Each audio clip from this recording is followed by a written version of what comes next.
Adjusting the gap does some pretty cool things, although it is a bit counterintuitive. In order to understand this mostly acoustic phenomenon, you first need to understand this intonation staff. It's pretty simple. If one of the notes is scooted to the left, it's flat in relation to the others, and if a note is scooted to the right, it's sharp in relation to the other notes. The fact that these notes are overlapping in the vertical means that they're in tune with themselves below the threshold of human hearing, which is considered to be about plus or minus 5 cents.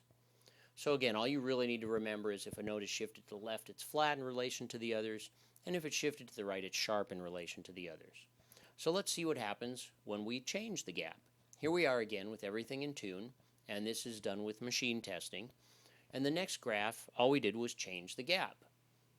Wow, look at that, it's kind of interesting.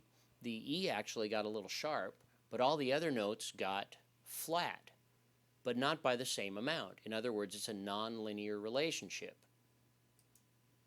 Here's another way to look at it. The baseline being the staff in the middle, in tune with themselves. The staff to the left is the one we just saw. And the staff to the right, when we decrease the gap, is very interesting because you can see that the first 4 notes actually stayed about the same and certainly are well enough in tune.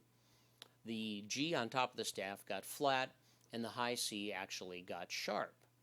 So the reason that this changes, and changes in a nonlinear fashion, is because it's dependent upon the mouthpiece, the trumpet, and the player.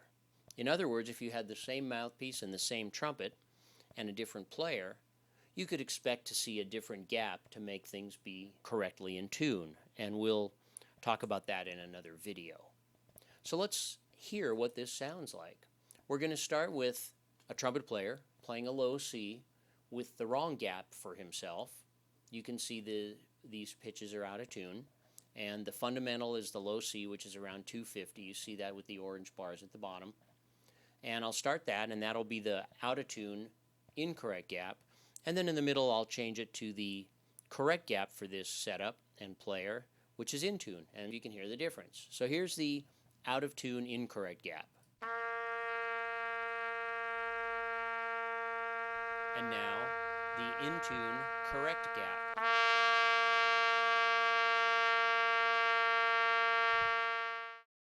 I'm sure you heard quite a difference.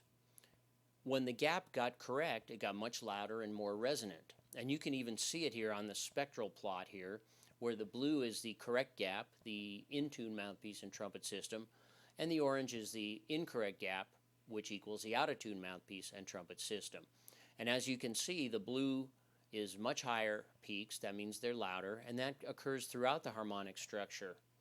The other thing that happens with the gap being correct is that when the intonation is correct and lined up as close with the harmonic series as we can get it, the back pressure feels comfortable.